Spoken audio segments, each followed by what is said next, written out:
In 1992, a median American home cost $85,000. A young couple with two incomes, decent credit, and a little discipline could actually get there. The math worked. The dream was legible. That same house today? $420,000. And before you say, well, inflation, let's do the honest math. Since 1990, home prices in America have risen by more than 400%. Median household income over that same period, up roughly 180%, not even close to keeping up. You weren't imagining it. The math actually broke.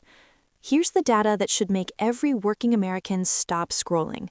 According to a 2026 NAHB report, in 39 states, more than 65% of households cannot afford the median-priced new home.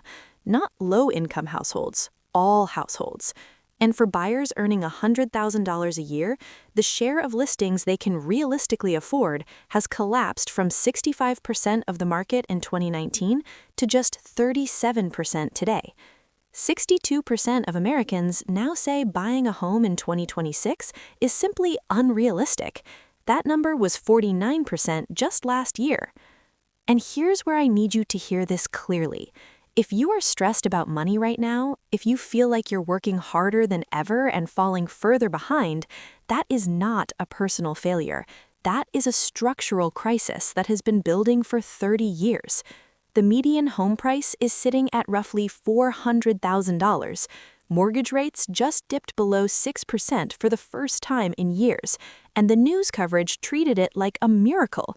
6%, a milestone. That tells you everything. So when someone tells you to skip the daily latte to fix this, when a personal finance influencer suggests packing your lunch will unlock home ownership, understand what they're actually doing. They are handing you a Band-Aid for a broken leg and calling it a recovery plan. The latte is not the problem. The system is the problem. But here's the thing. Knowing that doesn't pay your bills. Anger at the system doesn't build wealth. And that's why we need to talk about the only lever you can actually pull in 2026, the $20,000 pivot. I want to give you a number, not a goal, not a dream, a threshold, $20,000. That's the specific dollar amount where your entire financial life changes, not because of what $20,000 buys you, but because of what it does to your brain. Here's the brutal reality of living below that line. When you have less than $20,000 in accessible savings, every single unexpected expense is a crisis. Your water heater goes out? Crisis. Your car throws a transmission code? Crisis. You need a root canal? Crisis. You need new tires before winter? Crisis. And not just a financial crisis, a psychological one. Because every one of those emergencies forces you to make a decision under fear. Fear of the overdraft, fear of the late notice, fear of asking family for money again. When you make decisions under fear, you almost always make bad ones.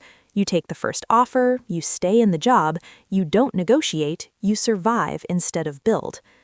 Now flip it. When your account clears $20,000, that exact same water heater failure is an annoyance. That same transmission issue is inconvenient. That root canal is uncomfortable to schedule, not devastating. The dollar amount of the problem didn't change. Your relationship to the problem changed. And this, right here, is what separates people who build real wealth from people who stay trapped on the hamster wheel their entire lives. It isn't intelligence. It isn't a six-figure salary. It isn't luck. It is the psychological freedom that comes from a buffer. Research consistently backs this up. Financial well-being, stress levels, risk appetite, all of them shift measurably once you cross certain savings thresholds. The Federal Reserve has tracked this for decades. The Consumer Financial Protection Bureau has documented it. The finding is always the same. Liquid savings don't just protect your finances, they protect your decision-making. $20,000 is not retirement. It is not a down payment. It is not the finish line. It is the moment you stop playing defense and start playing offense. It is the door between surviving and actually living your life on your own terms. That door costs $20,000.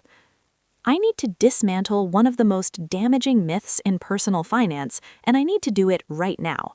Risk tolerance is a personality trait. You've heard this. Maybe you've even believed it. Some people are just wired to take risks. Some people are cautious by nature. It's just who you are.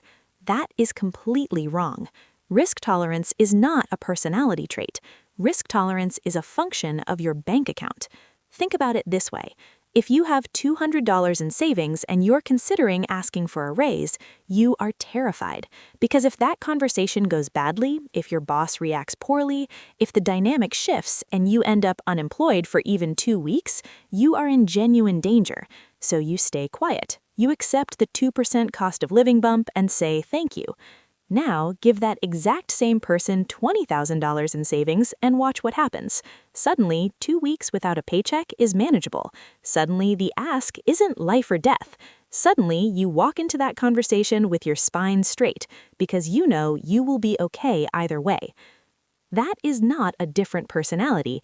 That is a different bank balance. And once you understand this, you start to see just how powerful the $20,000 threshold actually is, because it doesn't just protect you from one kind of risk, it makes you dangerous to the entire system of financial complacency. Let me give you 3 specific examples. Example 1, salary negotiation. The average American has not meaningfully negotiated their salary in years, not because they don't know they're underpaid, most of them do. Not because they lack confidence by nature, it's because they are financially trapped and they know it. They cannot afford a gap in pay. They cannot afford to make their employer uncomfortable. They need that direct deposit to hit on Friday. $20,000 removes that trap. You can walk into a review, make a data-driven case for what you're worth, and be willing to hear the word no, because you have runway. And paradoxically, the willingness to hear no is exactly what makes employers more likely to say yes. Example 2, career pivots. One of the most expensive things a person can do in 2026 is stay in a job that has no upside. Whether it's toxic culture, a dead-end role, or simply an industry that is contracting, staying costs you years of compounding career growth. But here's the trap. Most people can't leave because they can't afford a gap in pay, can't afford to take a lower-paying role that has real upside, can't afford to spend 3 months studying for a certification that would double their earning potential. $20,000 buys you months of runway, enough time to leave a bad situation strategically instead of desperately, enough time to land somewhere better instead of just different. Example 3, calculated risk. Here's the one that most people are too scared to even say out loud. Maybe you have an idea, a skill, a service, something you've thought about building on the side, but you've never tried it because you couldn't afford for it to fail. With $20,000 in reserve, you can test a side business for 6 months with real focus, not squeezing in a panicked hour after work and praying it works immediately. You can run an actual experiment, learn what works, and make a real decision based on real data, not fear, data. This is the shift. This is why $20,000 isn't just a savings goal. It is a decision-making upgrade. It is how you start playing a fundamentally different game. I'm going to be completely honest with you now. Getting to $20,000 is going to feel boring. It is going to feel slow, and there will be days, plenty of them, where you wonder if any of this is actually working. That phase has a name. It's called the slog. And I need you to understand something critical about it. During the slog, compound interest is not your friend yet.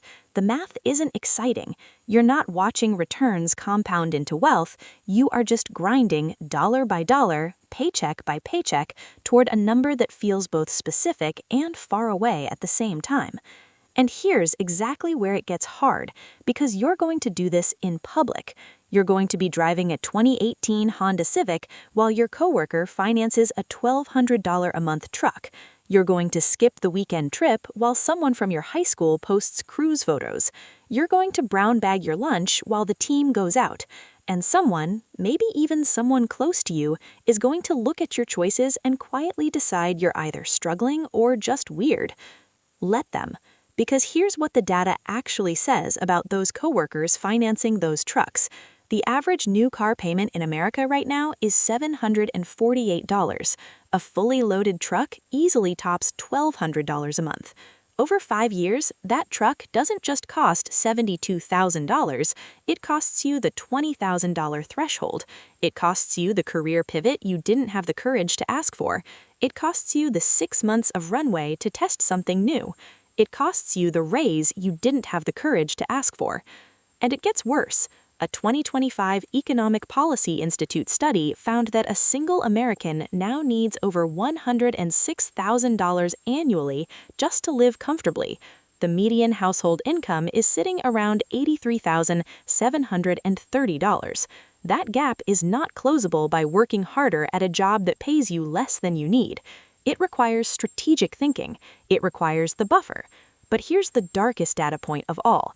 It's the one that should stop you cold and reframe every choice you make from here forward. Over half